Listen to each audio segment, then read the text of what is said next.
This program is for discussion purpose only. Business Plus TV or any of our anchor does not bear any responsibility or liability towards the content.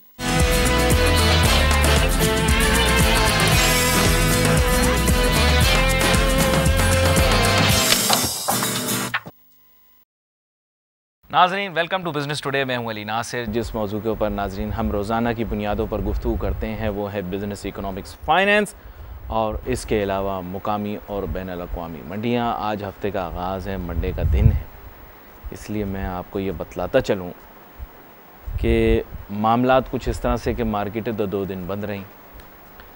तो programme के अंदर जो रिवायती आगाज़ थोड़ा सा हट के बात कर लें और थोड़ा हम बात करेंगे मामलात के ऊपर, इकोनॉमी के ऊपर। तो इकोनॉमिक्स के ऊपर जब हम बात करते हैं तो पाकिस्तान के अंदर रिसोर्सेज़ का, यूटिलिटीज़ का बहुत बड़ा फुकदान है। इससे कबल के मैं मेहमान का तारुफ़ कराऊँ, मैं तमहीद थोड़ी सी बांध लेता हूँ इस लिहाज से।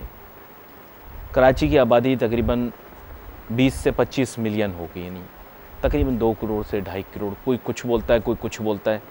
मरदमशुमारी तो हुई नहीं है और मेरे से लिखवा लें, होगी भी नहीं। तो फिर बुनियादी मसला ये है कि इन सब लोगों के लिए कुछ वसाइल चाहिए, यूटिलिटीज़ चाहिए ताकि ये सर्वाइव कर सकें। क्योंकि 3 किस्म की जोनिंग होती है सिटीज़ के अंदर। एक तो डोमेस्टिक, जिसे आप कह लीजिए रेजिडेंशियल, दूसरा जो है वो कमर्शियल और तीसरा इंडस्ट्रियल। इन सब की बेसिक रिक्वायरमेंट्स हैं। उन बेसिक रिक्वायरमेंट में सबसे बेसिक पानी है। पानी के बग़ैर एग्जिस्टेंस मुमकिन नहीं। तो मैं आज अपने मेहमानों मेज़बान का तारुफ़ करा देता हूँ। जनाब शाहिद जावेद कुरैशी साहब, सर आपको वेलकम करता हूँ शो में। और आपके सामने ये मौजू रखता हूँ। हमारे यहाँ पिछले चंद हफ़्तों के अंदर पानी के मौजू पर गुफ्तगू हुई। पानी में आपको पता है, शहरी हो या देही इलाके में, हमारा तस्वुर ऐसा था कि देही इलाकों में पानी साफ़ होता है। तो एक डॉक्टर साहब तशरीफ़ लाए थे अमेरिका से, उन्होंने बताया वहाँ भी पानी ख़राब है और पानी में इकोलाई की मिकदार बहुत ज़्यादा है। इकोलाई मानी इंसानी फुजला जी। अब आगे ख़ुद समझ जाएं प्रोग्राम के अंदर। मैं ऐसी बात नहीं करना चाहता कि लोगों के दिल में एक अजीब सी, मतलब ये कि हिकारत सी पैदा हो। तो इसीलिए मैंने उसको चेंज कर दिया। मैंने कहा इंसानी फुजला उसमें पाया जाता है। तो मसला ये है कि इंडस्ट्रियलिस्ट जो है वो कराची में पानी बहुत महंगा ख़रीद रहा है। कमर्शियल एंटरप्राइज़ पाकिस्तान में पानी बहुत, कराची में बिलखुसूस पानी बहुत ज़्यादा महंगा ख़रीद रही। और जो रेजिडेंशियल या डोमेस्टिक कंज्यूमर आपके यहाँ, वो तो रुल गया है। और ये पानी जो इंडस्ट्रियल यूज़ में आप कर रहे हैं उसका पीएच लेवल भी ठीक नहीं है कहीं कहीं। तो थोड़ा ये बताइएगा, इतने महंगे पानी के साथ और इतने गैर मयारी पानी के साथ कराची का मुस्तकबिल कैसा दिखता है? एक्चुअली इसमें एक चीज़ मैं आपको बताऊं कि जो आपने बात की कि दही इलाकों में भी अब पानी साफ़ नहीं है, उसकी मेन वजह यह है कि अब जो नहरी निज़ाम था जी, लोगों ने उसके करीब आबादी करके वहाँ से घरों का जो भी पानी उनका सीवरेज का आता है तो वो उन्होंने उसमें डाइवर्ट कर दिया है। और बहुत सी जगह मैंने ऐसे कुछ शहरों में देखी हैं जब फिज़िकली मैंने विज़िट किया, उसमें मैं नाम भी ले लेता हूँ। कुछ शहर ऐसे जी बिल्कुल नहीं, खानपुर है जी, रहंगियार खान है, बिल्कुल। इसी तरीके से पंजाब साइड में और एरियाज़ में चले जाएं, सिंध में कुछ एरियाज़ में चले जाएं जी। तो वो जो नहरी निज़ाम था, जो अच्छी बड़ी नहरें हैं उसमें तो पता नहीं चलता, लेकिन जो छोटी नहरें हैं उसमें वो कन्वर्ट हो गई है नाले की। नाले वो नहर का उसमें पता ही नहीं चलता, पानी वो भी आ रहा है और सीवरेज का पानी भी साथ मिला हुआ है। अब उससे क्या होता है कि वो पी तो सकते नहीं, ज़मीनों के लिए फिर वो यूज़ करते हैं। इसी तरीके से कराची में जितनी तेज़ी से आबादी बढ़ी है और जितनी भी गुज़श्ता सालों में यहाँ पे जो गवर्नमेंट 7-8 साल जो भी कहूँगा रही है या जो भी अरसा रहा है, उसमें किसी ने पानी पे तवज्जो नहीं दी सिवाय मुशर्रफ के दौर में कि उन्होंने पाइपलाइन समंदर के अंदर से डाल के भी मनोड़ा के अंदर पहुंचा दी थी, जहां लोग कई 50 साल से पानी नहीं था, वहां कहीं से भर के लाते थे। लेकिन कराची के अंदर पानी के हवाले से और कोई डेवलपमेंट जो एक K7 इनका या K4 है, K4 ही नहीं बना अभी तक, तो वो अभी तक नहीं बना। उसके लिए इनको 7 बिलियन चाहिए थे या 15 बिलियन है, वो इनको चाहिए थे, वो उन्होंने दिए नहीं। अच्छा, दूसरा ये है कि पानी यहाँ पे कभी कभार ऐसा होता है कि जिनकी पाइपलाइन है उसमें सीवरेज का पानी मिक्स हो जाता है, इनको कई दिनों तक पता ही नहीं चलता। फैक्ट्रियों वाले जब शोर मचाते हैं, लोग शोर मचाते हैं, तो फिर इनको पता चलता है। आपने बात की सफाई पानी की, और वो देखिए हर चीज़ के ऊपर पैसा खर्च होता है, इन्वेस्टमेंट होती है, मेंटेनेंस होती है। उसकी वजह यह है कि जो हमारे इदारे हैं या जो हमारी प्रोविंशियल गवर्नमेंट होती है, उसमें अगर आप देखें तो उनका काम होता है कि इन चीज़ों को मयारी बनाना, अपनी आवाम का ख्याल रखना और अपनी इंडस्ट्री को और लोगों को साफ़ पानी देना, हेल्थ देना, एजुकेशन देना, और ये सारा उनका काम होता है। अच्छा, यहाँ पर मैं आपको एक और चीज़ बताऊँ। बात यह है कि मैं पाकिस्तान के माशरे में चूँकि रहता हूँ, कोई नई इनोवेशन या इन्वेंशन के मुतालिक बताऊँ तो वो फिर हमारे यहाँ आपको पता है कि जो चीज़ चाइना से ना आए तो हमने ख़ुद तो सोचनी नहीं है। जी जी। तो अब मसला ये है कि एक नोवेल इन्वेंशन है जिसके मुतालिक बात की जा सकती है। आपके खादिम ने भी उसके ऊपर थोड़ी तहकीक की है। वो ये है कि देखें, पाकिस्तान के अंदर बिलखुसूस कराची शहर के अंदर नमी का तनासुब बहुत ज़्यादा है जी। तो हवा में जो नमी है उसको जज्ब किया जा सकता है। डिसैलिनेशन यूनिट्स जो हैं, I am not sure about the price difference that will come पर गैलन ऑफ वाटर, क्योंकि डिसैलिनेशन आपको पता है वो कराची में वो एक्सपेरिमेंट भी हुआ है, लेकिन हुआ है जी, कुछ जगहों पे लगाया है। हाँ वो, लेकिन अब क्या है कि अगर हम कंडेंसेशन टावर्स बना दें। कंडेंसेशन टावर कैसे होता है कि जैसे आप एक ठंडी पानी की बोतल आप कराची में इस मौसम के अंदर अगर रख दें तो उसके इर्द गिर्द आप देखेंगे कि मॉइस्चर काफ़ी कलेक्ट होना शुरू हो जाता है। इतना ज़्यादा मॉइस्चर कलेक्ट हो जाता है कि वो जिस टेबल या किसी भी जगह पर आप रखें तो आप उसको जमा भी कर सकते हैं अपने पास। तो इस तरह के कंडेंसेशन टावर तैयार किए जा सकते हैं सर, जिनकी शक्ल और सूरत जो है वो कुछ ऐसे समझ लीजिए कि लंबे लंबे चोंच वाले पाइप्स की तरह हो सकते हैं। और उनको अगर समुंदर के नज़दीक लगा दिया जाए तो वो ज़्यादा, मेरा ऐसा ख्याल ये है कि उससे ज़्यादा पानी इकट्ठा किया जा सकता है, क्योंकि दूसरे मालिक के मामलात हालात फ़र्क हैं और पाकिस्तान के मामलात हालात फ़र्क हैं। तो ठंडक जो है वो खुद ब खुद, ये कंडेंसेशन का कॉन्सेप्ट आपने मैंने दोनों ने पढ़ा हुआ है। नहीं, लेकिन इसमें एक चीज़ ये है कि करने वाले चाहिए ना, करेगा कौन इसको। अच्छा, अब वो जो फंड्स आते हैं वो कहीं लगते हुए नज़र नहीं आते।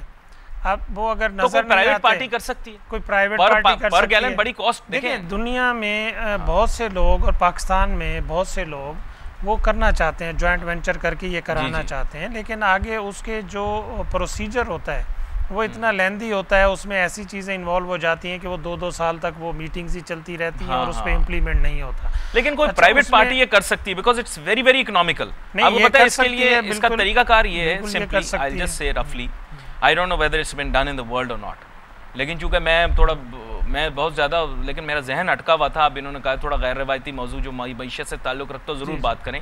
तो एल्यूमिनियम इज़ वेरी चीप जी by Pakistani standards. Aluminium tubes अगर बना ली जाएँ जी या टावर्स बना लिए जाएँ और समुंदर के आसपास उसे लगा दिया जाए और अगर उसके अंदर मामूली सी ठंडक कर दी जाए, पहले तो देयर इज़ अ प्रोसेस, ऐसे नहीं कि बहुत ईजी है, there is a process, there be hit and trial, बहुत सारे फेलियर्स होंगे और उन ट्यूब्स में ठंडा पानी रन किया जाए, ऑन अ कंटिन्यूस बेसिस, तो आप देखें काफ़ी पानी कलेक्ट किया जा सकता है depending on the geometric design of the tube और whatever shape of the tower. मेरा ऐसा ख्याल है, क्योंकि ये लॉजिकल है, साइंटिफिक है, हम देर से पहुंचे क्या फायदा, इसको आराम से कर भी सकते हैं और कोई भी बिजनेसमैन यहाँ से या कोई भी आदमी उसको अप्लाई कर सकता है और उसके लिए गवर्नमेंट के साथ मीटिंग करके वो लगा सकते हैं। और यहाँ पे काफ़ी सारी कोशिश की लोगों ने, कैनेडियन कुछ लोग आए, कुछ दूसरे कंट्रीज से आए, चाइना से आए, उन्होंने भी कहा कि हम इसमें आपके साथ काम करते हैं, लेकिन उस पर अभी तक कोई खातिर खा वो नहीं हुआ। कुछ कंपनीज़ ने यहाँ पे और चीज़ों के ऊपर भी काम करना शुरू किया, लेकिन वो भी इम्प्लीमेंट नहीं हुआ। अच्छा, इसी तरीके से जो इंडस्ट्री की आपने बात की, इसी तरह पानी पीने की बात महंगा है ना बहुत, वो महंगा इसलिए है कि उसकी कॉस्ट भी इसलिए महंगी हो जाती है कि उनको पानी कभी मिलता नहीं है और वो फिर टैंकर ख़रीदते हैं। अब टैंकर वाले कहाँ से पानी लाते हैं, वो भी वाटर बोर्ड से ही लाते हैं, उन्हीं के ही लगे में ना, आप जहाँ से भी लाते हैं। ये मसला दिल्ली में भी है, भला ये मसला दुनिया के हर उस शहर के अंदर है जो तरक्की पजीर मुल्क के कमर्शियल हब हो या कैपिटल हो या कमर्शियल सिटी हो, उसकी वजह ये कि प्रॉफिटेरिंग के लिए इस्तेमाल होता है, जैसे एक बिल फर्ज है। नहीं, लेकिन अगर आप इस तरह बात करते हैं ना, तो ब्राज़ील में मैं रियो क्लेरो में भी रहा, अच्छा, और साओ paulo में रहा, अच्छा, और एक दो सिटी में और भी रहा। वहाँ मैंने देखा पानी बहुत है उनके पास, मगर वो पी नहीं सकते। क्यों? तो मैंने उनसे पूछा कि ये मिनरल वाटर ही हर वक्त क्यों यूज़ करते हैं सब, वो नॉर्मल वाटर, कहने लगे उससे लोग बीमार हो जाते हैं। तो वहाँ वो पी नहीं सकते हैं, वो पीते ही मिनरल वाटर है, उधर प्लांट लगे हुए। इसी तरीके से मतलब यहाँ पे जो अब पानी की सिचुएशन है, तो अगर ये बेहतर करें तो कर सकते हैं। हमें तो अल्लाह का शुक्र है कि यहाँ पे हमारे पास पानी, अगर इसकी ड्रिलिंग करें और बनाएं, और सब सॉइल वाटर है, ऐसी बात नहीं कि नहीं है कराची में, लेकिन मेरे ख्याल पीएच न्यूट्रल नहीं है, यानी वो जिसे मीठा आप कह लें, मीठा नहीं है, मीठा कुछ जगहों के ऊपर बहुत ज़्यादा सॉल्टी है, सॉल्टी, और उसमें फिर आपको मिक्स करना पड़ता है। लेकिन उसकी वजह से आपके सारा जो, अब इंडस्ट्रियलिस्ट से बात करता हूँ ना, वो कहते हैं बोरिंग का पानी है जी, लेकिन सैनिटेशन में यूज करते हैं, इंडस्ट्रियल प्रोसेस में देखिए वो प्रोसेस में नहीं कर सकते। फॉर एग्जांपल जैसे डाइंग यूनिट लगे, हाँ, फॉर एग्जांपल जैसे वॉश करते हैं, वो तो एक कतरा भी गिर गया, वो गिर गया, आपका हो जाएगा, कपड़ा स्टेन हो जाएगा। टावल की फैक्ट्रियां हैं, डेनिम की फैक्ट्रियां हैं, गारमेंट्स की फैक्ट्रियां हैं, ये सारा उनके लिए नुकसान के साथ मेरे ख्याल रिएक्ट कर जाएंगे, जी, उनके लिए नुकसानदेह है। लेकिन अफसोस की बात यह है कि कराची से इतना बड़ा रेवेन्यू यहाँ से गवर्नमेंट को जाता है, फेडरल गवर्नमेंट को भी, सिंध गवर्नमेंट को भी। लेकिन नहायत अफसोस के साथ ये कहना पड़ता है कि आप अगर लाहौर जाएँ और कराची आएँ तो ज़मीन आसमान का फ़र्क लगता है, जबकि सबसे ज़्यादा रेवेन्यू कराची से जाता है। नहीं, ये नून की गवर्नमेंट में होता है जी, जब पीपी की आती है या यहाँ की आती है, समझें खुद ही, तो फिर यहाँ तरक्याती काम इतना ज़्यादा होता है कि जो लाहौर से आया करते थे 2004 में लोग, वो कहते थे साहब यहाँ जो तरक्की है तो वहाँ है ही नहीं।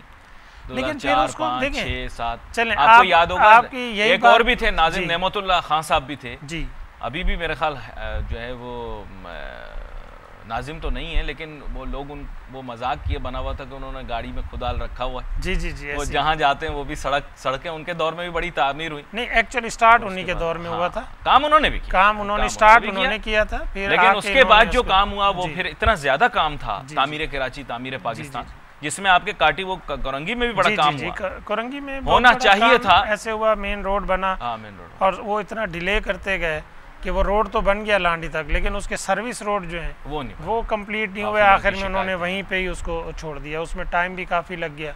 फिर इसी तरीके से शहर को अच्छा तो बनाया, बहुत अच्छा बनाया, लोगों ने अप्रिशिएट किया, ना सिर्फ पाकिस्तान से, बाहर से भी लोगों ने अप्रिशिएट किया। मगर उसका जो डिसएडवांटेज है वो ये है, ये बाहर का आपने क्यों बोला? अच्छा, खैर एनीवे, चलें ठीक है, बाहर से भी अप्रिशिएट किया, डिफरेंट कंट्रीज ने अप्रिशिएट किया, ठीक है समझ। लेकिन यहाँ पे जो उसके बाद गवर्नमेंट्स आई, उन्होंने मेंटेन नहीं किया। आपके बिलियन रुपीस पार्कों में लगे, लोगों के लिए, आवाम के लिए, Qasim Park, paucity of water, ना पानी नहीं है, कहाँ से आएगा, हम मुझे बताएं। वही बेड़ा गर्क हो गया। इसी तरीके से और आवाम का टैक्सों का पैसा था, वो सारा बेड़ा गर्क हो गया।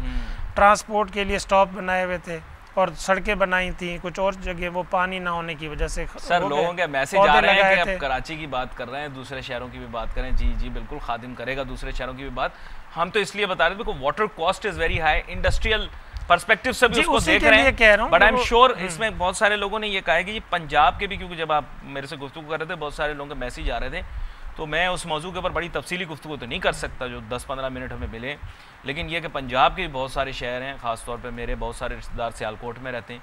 अब पता होगा कि सियालकोट के अंदर वो पानी खड़ा हो गया आके शहर के अंदर, वो पता ही नहीं लगा, मीडिया को इतना पैसा खिलाया हुआ ना वैसे खुश रखा हुआ मीडिया को इन लोगों ने, इतना पैसा खिलाया कि किसी ने बात ही नहीं की। वो बहुत सारे इलाके ऐसे हैं सर जहाँ सैलाब का पानी आ गया, लेकिन क्या करें, साफ़ी के साथ पेट लगा हुआ होता है तो मजबूर होते हैं, वो फिर बात मीडिया के ऊपर आई नहीं। लेकिन मसले मसाइल बहुत ज़्यादा है जी, जहाँ कहीं पानी भी खड़ा हो गया वहाँ वो भी प्रॉब्लम है। दूसरा ये कि बहुत सारे पंजाब के शहर हैं जो दरियाओं के किनारे हैं, कह रहे हैं वहाँ भी पानी जो है मैसर नहीं है। और उन्होंने ये कहा है कि शायद से आपको ये भी बता दें, लाहौर में भी पानी का मसला कोई कम नहीं है। नहीं, बहुत ज़्यादा है, लाहौर में है, फैसलाबाद में है, तो उन्होंने जिक्र किया तो उनको बता दें। मैंने कहा बाकी शहरों को भी इंक्लूड कर लें, कराची सेंट्रिक ना हो जाए। तो जी बिल्कुल, पूरे पाकिस्तान, और ख़ासकर उधर आप अगर खैबर पख्तूनख्वा में चले जाएँ, वहाँ जो दूसरे इलाके हैं वहाँ पे भी लोग जो बिजनेस करते हैं उनको भी प्रॉब्लम है, उनको भी प्रॉब्लम, यहाँ पे पूरे पाकिस्तान में प्रॉब्लम है। लेकिन अच्छा है हमने इसको हाईलाइट कर दिया, और भी मौज़ूआत हैं उन पर भी गुफ्तगू करेंगे, कोशिश करेंगे आखिर में वक्त मिला तो इसको भी समअप करेंगे और आपके 3 या 4 सवालात भी शामिल करेंगे प्रोग्राम के अंदर, ताकि जो है वो गुफ्तगू जारी रहे हमारी। Let's take a short break.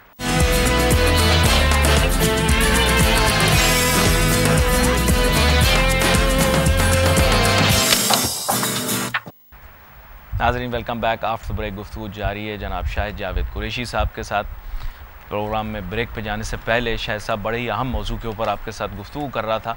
बहुत सारे लोग गुफ्तगू के लिए बस ये कह देते हैं कि साहब वो अगली जंगें जो हैं वो पानी के ऊपर होंगी, लेकिन संजीदगी से हमारे मुल्क के ऊपर इसके ऊपर कोई काम नहीं हो रहा। तो मैंने कहा कि इस बारे में ज़रूर बात कर लें। तो कुछ अखबार की शय सुर्खियाँ देख लें, प्रोग्राम के फॉर्मेट के मुताबिक कुछ शय सुर्खियाँ, कुछ सवालात, फिर उसके बाद हम आगे अपनी गुफ्तगू को लेकर चलेंगे। डेली टाइम्स की सबसे अहम शय सुर्खी है Imran Qadri set to kick off anti government campaigns.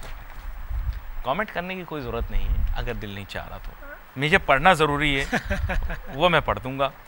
PM still undecided on, नहीं, इस बारे में अनडिसाइडेड ना रहें और ऐसी बातें ना करें।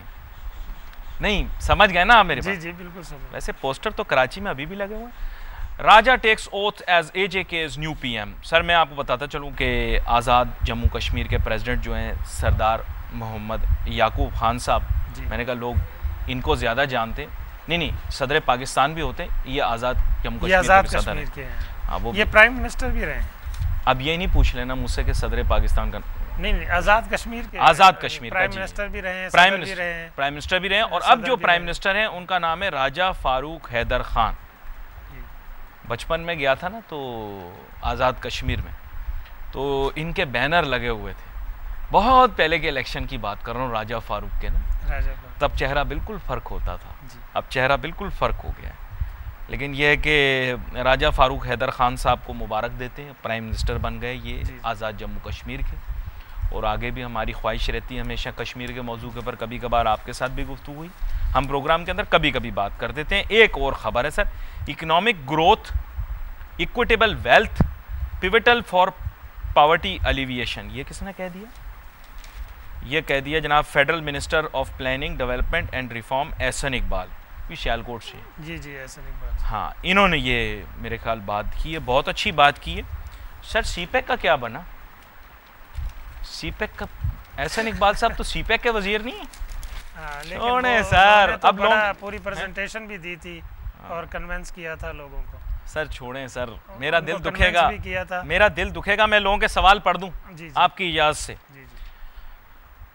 मेहरुनिसा मोतीवाला साहिबा बोलती हैं प्रॉपर्टी डीलर्स ने किसी न किसी, मैं पूरा पैगाम नहीं पढ़ रहा, उन्होंने बड़ी सख्त बातें लिखी हैं, चलो थोड़ा सा पढ़। उन्होंने कहा प्रॉपर्टी डीलर्स ने इसहाक डार साहब को मुतासिर कर दिया। माज़रत अल्फाज मैंने तब्दील कर दिए। हाँ हर शख्स को अपना काम निकालना होता है। सैयद अनवर साहब हमेशा की तरह मशकूक और मुश्किल सवालात पूछते हैं, ताहम आपका सलाम मैं सदर पाकिस्तान जनाब ममनून हुसैन तक पहुंचा दूंगा, इन्होंने उनको सलाम कहा है। इसके अलावा मुर्तज़ा हुसैन साहब जो हैं वो उन्होंने भी बहुत सारे सवालात किए हैं, लेकिन पाकिस्तान के अंदर बहुत सारे लोग मुझसे सवाल करते हैं कि बिज़नेस कौन सा करना चाहिए। वैसे ही पूछ रहा हूँ आपसे, मुर्तज़ा साहब तो हमारा प्रोग्राम देखते हैं रेगुलर, वैसे आपसे पूछ रहा हूँ। लोग मुझसे अमूमन 3 या 4 चीज़ें पूछते हैं। एक तो मेरी चेहरा देखते ही सबसे पहले हंसना शुरू कर देते हैं, मैं कहता हूँ यार मैं तो कॉमेडियन हूँ। दूसरी चीज़ ये है कि बोलते हैं शेयर कौन सा ख़रीदना चाहिए, कारोबार कौन सा करना चाहिए। तो शेयर का तो रहने दें, कारोबार पाकिस्तान के अंदर कौन सा ऐसा है जो आजमूदा है? ये तो बड़ा ओपन एंडेड सा सवाल है, बड़ा मुश्किल सवाल है। एक्चुअली मैं एक चीज़ हमेशा कहता हूँ कि स्टॉक मार्केट में तो ये है कि अप एंड डाउन होता रहता है, वो शेयर्स देखने पड़ते हैं कि कौन सी कंपनी ऊपर जा रही है, उसका प्रॉफिट ज़्यादा हो रहा है और वो देखा जाता है। लेकिन बिज़नेस में ये है कि मैं हमेशा कहता हूँ बड़ी इन्वेस्टमेंट किसी को नहीं करनी चाहिए अनलेस कि उसका पहले बहुत बड़ा बिजनेस नहीं है, उसमें नहीं देख के रिस्क है उसमें करना नहीं चाहिए। अच्छा, लेकिन मैं ये कहता हूँ कि छोटी इंडस्ट्री चाहे वो घर से शुरू करें, चाहे वो किसी छोटी सी फैक्ट्री लगा के शुरू करें, लेकिन स्मॉल मीडियम से शुरू करें, उसको फिर आहिस्ता आहिस्ता एक्सपेंड करें। जैसे जैसे आपका बिजनेस बढ़ता जाए, जैसे जैसे आपका सेल्स बढ़ती जाए तो उसको एक्सपेंड करते हैं। अच्छा, मुझसे पाकिस्तान में लोग पूछते हैं ना जिनका कोई प्रायर एक्सपीरियंस नहीं होता, मैं देखता हूँ अगर कोई बहुत स्मॉल इन्वेस्टर है तो मैं उसको कहता हूँ किराने की दुकान लगा लो। जी ठीक है, मैंने भी चलाई भी। जी किराने की दुकान चला लो तो उसमें क्या है कि आपकी आमदन आ जाए। जब वैसे बता रहा हूँ, आप देखें हर जगह लोगों ने खोला हुआ। दूसरा जो थोड़ा सा मीडियम या अपर लेवल पर होते हैं उनको मैंने 2 बिजनेस बताए। मैंने कहा एक तालीम का बिजनेस, नहीं बिजनेस है तालीम का, तालीम आजकल बिजनेस बन गई है, ये बिजनेस ही है, ये कोई आप भूल जाएं वो नहीं अब तो बहुत बड़ा बिजनेस है, हेल्थ भी बिजनेस हो गया, ये भी बिजनेस हो गया। स्कूल खोल लें, जो आंटियां थोड़ी मुझसे पूछती हैं कि बेटा मैं क्या करूं, मैं कहता हूं मोंटेसोरी खोल ले, बड़ा नोटू है, ओहो you will become the Malik aunty बन जाएंगी आप, ठीक है। आप जो है वो मोंटेसोरी खोलने बड़ा पैसा है, स्कूल खोलने बड़ा पैसा है, अंधा पैसा है। एक हमारे मुल्क के अब बहुत बड़े सियासतदान हैं, पहले बहुत बड़े कॉर्पोरेट लीडर थे, उनकी वाइफ ट्यूशन पढ़ाती है, उन्होंने कहा मैंने आज तक अपने कॉर्पोरेट, समझ गए ना आप, सियासतदान बन गए आजकल, तो वो उन्होंने कहा मेरी बीवी जितनी ओ लेवल्स ए लेवल्स की ट्यूशन में पैसे कमाती ना, इतनी तनख्वाह मुझे कॉर्पोरेट वर्ल्ड में नहीं मिलती थी। बिल्कुल ठीक है, तो वो है ट्यूशन है, ओ लेवल ए लेवल की ट्यूशन, उसमें तो सर इतना पैसा है, यकीन करें समुद्र दरिया।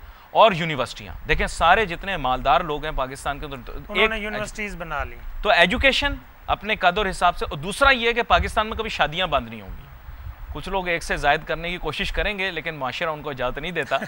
और वैसे भी नहीं, वैसे भी मैं आपको एक चीज़ बता रहा हूँ कि एक बीवी एक ही अच्छी है, और ये इसका दीनी रेफरेंस से मैं बता रहा हूँ। अच्छा, तो अब यहाँ पर चीज़ ये है कि शादी का बिजनेस जब तक ख़त्म नहीं होगा, शादी भी एक बिजनेस है हमारे मुल्क के अंदर, तो शादी हॉल का बिजनेस बड़ा प्यारा है, शादी हॉल कैटरिंग का बिजनेस बहुत प्यारा है, जो विदाउट प्रायर नॉलेज खोला जा सकता है। जो लोग मुझसे पूछते हैं कोई ऐसा काम बताएं जो हर आदमी कर ले, तो मैं कहता हूँ किराने की दुकान खोल लें, अगर ज्यादा पैसे तो ये कर लें। जो आप बता रहे हैं एजुकेशन या मैरिज, हाँ ये तो जरा इसके लिए इन्वेस्टमेंट ज्यादा चाहिए, लेकिन ये अपर, मैंने वही बताया ना, अपर लेवल पर स्कूल्स के लिए इतना नहीं है, आपको फर्स्ट टाइम इन्वेस्टमेंट करनी पड़ती है, उसके बाद फिर आप कहीं पर भी मकान ले लें, भले इलीगल भी हो कोई बात नहीं, वो जो चेक करने आए उसको आप खुश कर दें।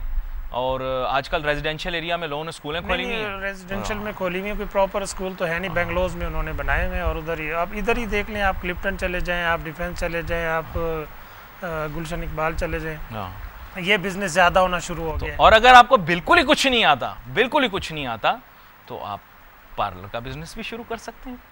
वो भी बहुत ऐसे ही मैंने कहा थोड़ा, जी बिल्कुल ठीक है। ये मैं आपको वो बता रहा हूँ, देखिए मैं बड़ी सीरियस गुफ्तगू, मतलब मजाकिया तौर पर कर रहा हूँ, लेकिन बड़ी सीरियस गुफ्तगू कर रहा हूँ। वो लोग जो कहते हैं विदाउट प्रायर एक्सपीरियंस हम आना चाहते हैं, केटरिंग रेस्टोरेंट, खाना हर एक को पकाना आता है, केटरिंग रेस्टोरेंट को हम बहुत बड़ी खापें, पूरी कौम हमारी इज्तिमाई तौर पर बहुत बड़ी खापी, बशमुल मेरे आपको भी मिला। साथ साथ मिनरल वाटर का भी लोगों ने बहुत शुरू कर दिया, फिल्टर वो भी विदाउट नॉलेज, विदाउट नॉलेज जो चीजें की जा सकती हैं बता रहा हूँ। अब मैं इनको ये तो नहीं कह सकता आप टेक्सटाइल यूनिट खोल लें, वो तो खोलना बहुत टेक्निकल काम है, बहुत टेक्निकल काम है, और उसके लिए बड़ी इन्वेस्टमेंट चाहिए। ये बात और है कि बहुत सारे अनपढ़ लोगों ने भी खोल ली है, लेकिन ये कि टेक्निकल है, ये कि चलाना तो उसको आपके स्टाफ में होता है, आपके जीएम और मैनेजर जो, but it's a technical job, it's not easy, it's not easy. मैंने तो ये 2 जनरल टर्म्स बताई, मतलब वैसे तो मैंने multiple, not a joke. Oh yes, of course. And I tell you, इसके लिए आपको बड़ा मेहनत करनी पड़ती है। बड़े-बड़े बिजनेसमैन आज भी मार्केट में दुकानों पे जाके बैठते हैं अपनी प्रोडक्ट को बेचने के लिए। Yes, of course.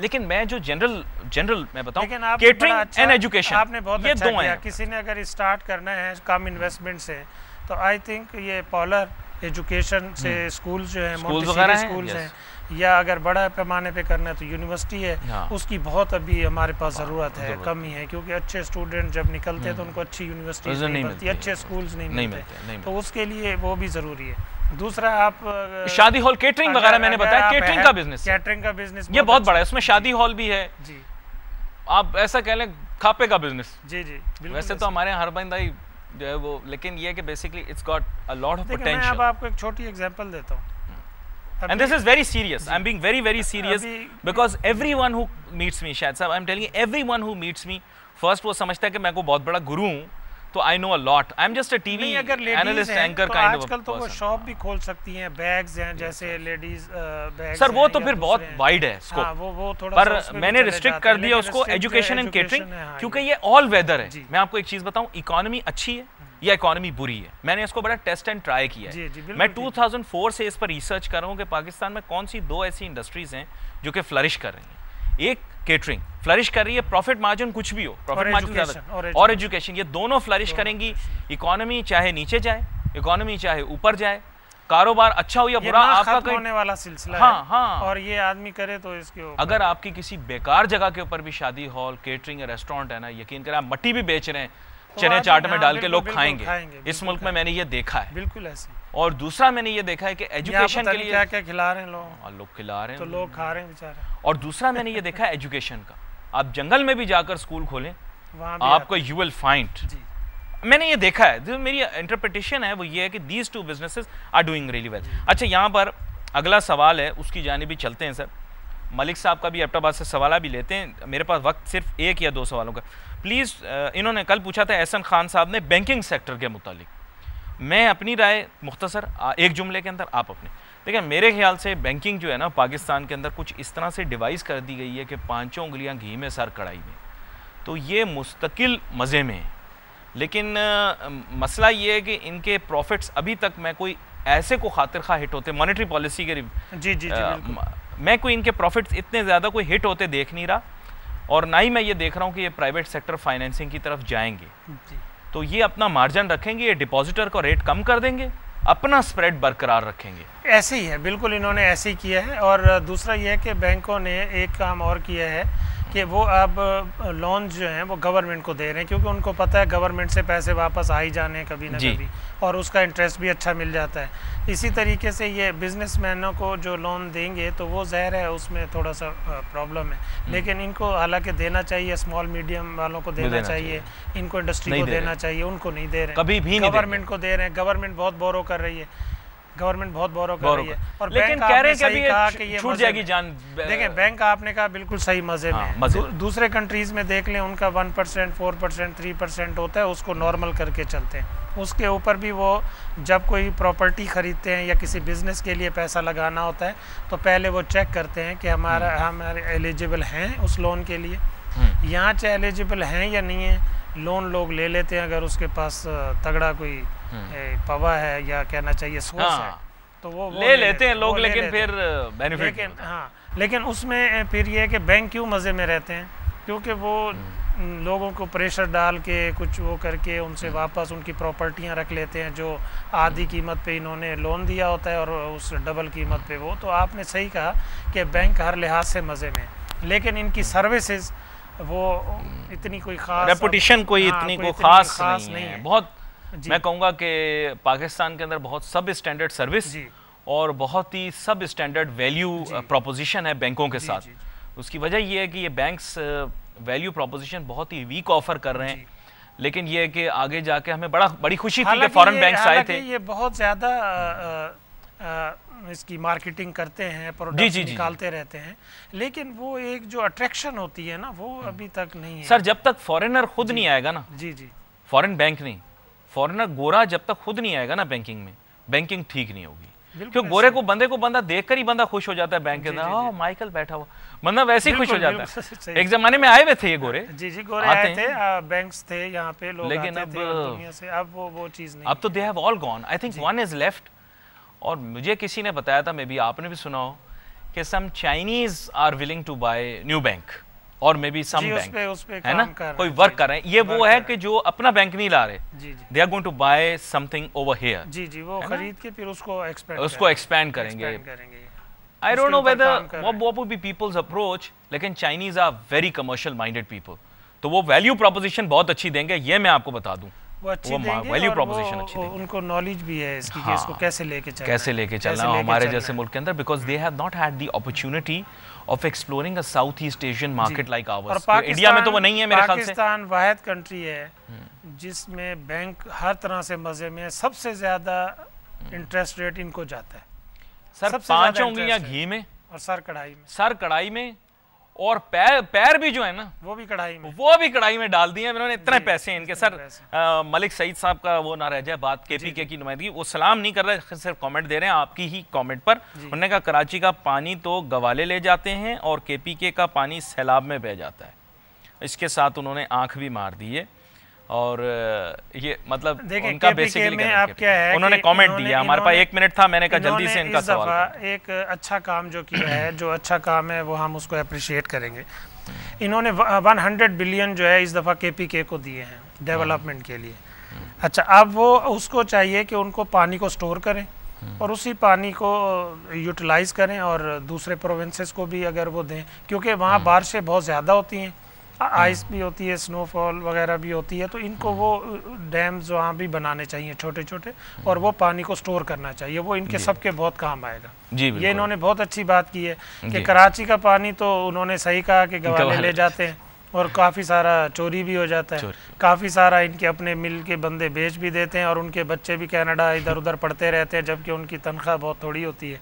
तो इस तरह से चीज़ें चलती हो रहा है, बहुत कुछ हो रहा है, इसीलिए अब हम परेशान हैं। अगर उस चीज़ों को कंट्रोल किया जाए, लेकिन KPK में अब इनको जो इन्होंने इतना पैसा दिया है, जबकि वहाँ आबादी कितनी है, और लेकिन ये है कि अगर वो पानी के ऊपर काम करें और स्टोर करें तो दूसरों को भी फायदा हो सकता है। बड़ी अहम बात है, और ये पानी की डिस्कशन पे सर बहुत ज्यादा सवालात आना शुरू हो गए। मैं इसको कराची में कंक्लूड करूंगा, कराची का पानी भी ज़ाया हो जाता है बारिशों का, ये सारा सीन से, और नहरों का जो पानी आता है। एक कर्नल साहब थे पाकिस्तान स्टील मिल के, कर्नल मोहम्मद खान नाम था, क्या नाम था उनका, he died during service while being chairman of Pakistan steel mill.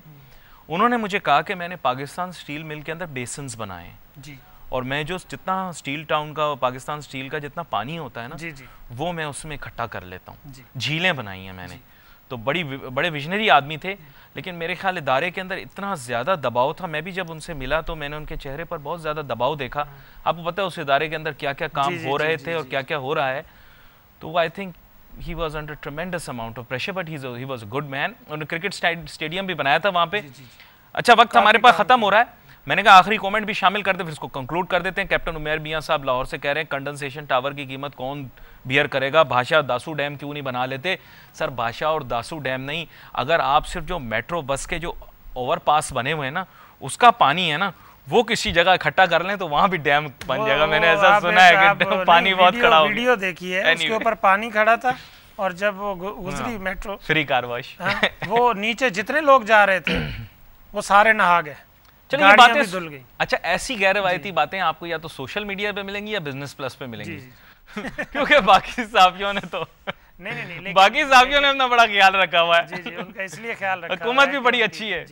साढ़े वाल ना देखना, साढ़े वाल ना देखना, उधर ही देखेंगे, उन्हीं की तरफ देखेंगे जो वो करेंगे। लेकिन ये है कि ये चीज़ों को बेहतर करने की ज़रूरत है।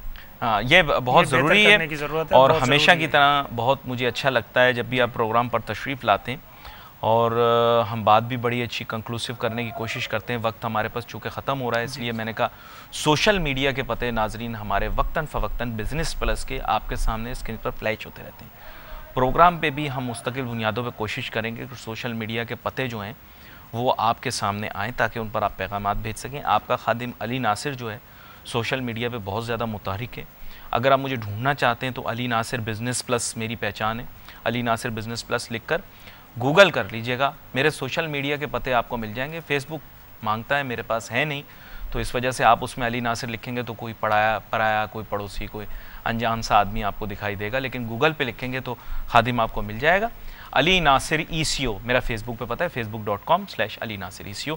आप लोगों का बहुत शुक्रिया प्रोग्राम देखने के लिए। शाहिद जावेद कुरैशी साहब, आपका बहुत शुक्रिया, आप प्रोग्राम पर तशरीफ़ लाए। असल में आगाज़ में ही हम सोशल मीडिया का बता देते हैं। मेहमानों मेज़बान के तौर पर आप हमारे साथ शरीक गुफ्तगू रहे। नाजरीन, आज के लिए अली नासिर को, शाहिद जावेद कुरैशी साहब और पूरी टीम को इजाज़त दीजिए। अल्लाह हाफ़िज़।